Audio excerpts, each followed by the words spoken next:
On dit que, chaque année, il tombe sur la Terre 1 million de milliards de flocons de neige.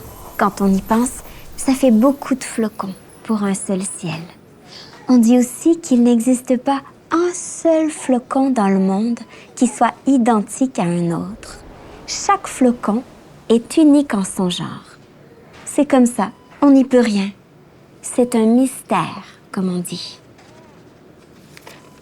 Les scientifiques, c'est bien connu, n'aiment pas beaucoup que les mystères restent trop longtemps des mystères. Ce qu'ils aiment, les scientifiques, c'est pouvoir tout classer, tout comprendre, tout savoir sur tout.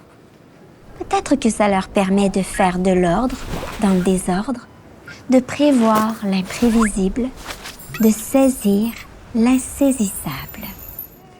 Oui, peut-être que ça leur permet de voir clair là où tout est noir. Yukishiro Nakaya, un des plus grands scientifiques japonais de tous les temps, qui n'était pas particulièrement grand quand on y pense, devait assurément être de ceux qui aiment beaucoup l'ordre ou les flocons, puisque le 18 février 1952, après plusieurs années de travail acharné, il a réussi à convaincre les gens de la Commission internationale de la neige et de la glace de regrouper tous les flocons du monde en 7 grandes catégories. Les flocons plaquettes, les flocons étoiles, les flocons colonnes, les flocons aiguilles, les flocons dendrites, les flocons boutons de manchette et les flocons irréguliers. Catégorie ou pas, je parie que les flocons se sentent un peu seuls parfois. Ça n'est pas toujours commode d'être unique en son genre. C'est Monsieur Pepineau, mon docteur adoré, qui m'a appris tout ce que je sais à propos des flocons. C'est lui aussi le premier d'une longue liste de gens qui m'ont appelé flocon. Je me demande si Monsieur Pepineau a eu cette idée parce qu'il trouve que je suis un peu unique en mon genre, moi aussi. Difficile à dire. Une des choses que je sais pour sûr, parce que Monsieur Pepineau me l'a souvent répété, c'est que je suis arrivée avant mon temps. Un hiver trop tôt, paraît-il.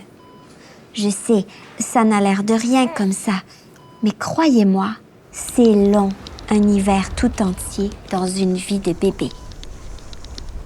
Arriver avant son temps, ça complique un tas de trucs, ça c'est certain. Prenons-moi par exemple. Parce que je suis arrivée à un hiver trop tôt, j'ai un souffle dans mon cœur. Quand je respire, une drôle de musique émane de mes poumons. Un peu comme un tuba défectueux. Monsieur Pepineau dit que je suis plus chanceux que les autres parce que je suis un artiste avec un instrument de musique intégré. Ce n'est pas tout. Parce que je suis arrivée avant mon temps, j'ai les oreilles paresseuses.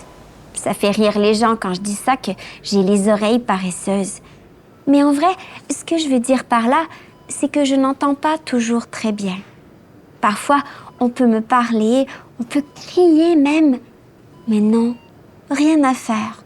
Je n'entends pas. Bon, je dois dire que ça peut être très pratique. Flocon, le souper est servi, à table. J'ai dit à table. La la la la la la, je n'entends pas. Mais d'autres fois, ça n'est pas pratique du tout. Flocon, alors, 1 + 8, ça fait... Quoi, une huître, vous dites? La vérité, c'est que ça m'embête un peu d'être unique en mon genre. Des fois, je dis bien des fois, j'aimerais bien savoir ce que ça ferait d'être juste assez unique, mais pas trop. Liste de 3 choses juste assez uniques, mais pas trop. Une Zamboni ultra rapide avec un éclair fluo sur le côté, un tigre blanc des neiges, un sundae vanille chocolat extra bonbon.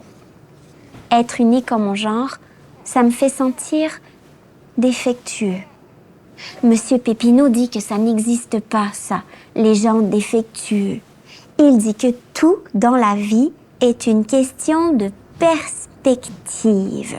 L'autre jour, je lui ai demandé si, à cause de mon tuba dans les poumons ou de mes oreilles paresseuses, il y a des choses que peut-être, je dis bien peut-être, je ne ferai pas dans ma vie de flocon. Des choses comme quoi, Monsieur Pépinot a dit? Eh bien, des choses comme devenir astronaute et aller sur Mars, ou d'autres comme devenir le plus grand chef d'orchestre de l'histoire des chefs d'orchestre, ou d'autres encore comme gagner les Olympiques en course à pied.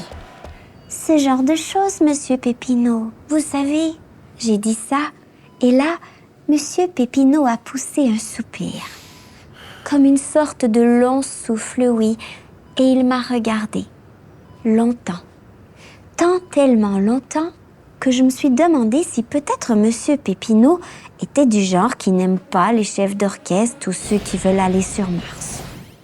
Mais non, ça n'était pas ça du tout. Flocon, il faudra que tu changes de lunettes si tu veux être heureux. De lunettes, Monsieur Pépinot? J'aurais voulu dire à Monsieur Pépinot que le bonheur et les lunettes, ça n'a rien à voir du tout. Et que même si c'était le cas, je ne porte pas de lunettes parce que ce sont mes oreilles et mon cœur qui sont défectueux, pas mes yeux. Mais Monsieur Pépinot, qui trouve toujours une réponse à tout, normal, c'est un scientifique quand on y pense, m'a juste dit « Quoi que tu fasses, Flocon, tu seras toujours unique en ton genre. » Cette fois-là, j'ai décidé de prendre mon courage dans mes mains et de lui poser une dernière question. Monsieur Pépinot? Oui, Flocon? Eh bien, et quand on y pense bien, et si vous dites vrai que je suis vraiment, oui, vraiment unique en mon genre? Oui. Eh bien, je me dis que peut-être je pourrais faire comme le grand Ukeshiro Nakaya et convaincre toutes les organisations du monde, et même vous, mon docteur adoré, que ma vie de flocon, je pourrais en faire ce que je veux. J'ai dit ça, et là, Monsieur Pépinot m'a souri. Longtemps, tant tellement longtemps que je me suis demandé si peut-être Monsieur Pépinot était du genre qui n'aime pas les scientifiques japonais ou ceux qui essaient de convaincre des organisations. Mais non, ça n'était pas ça du tout.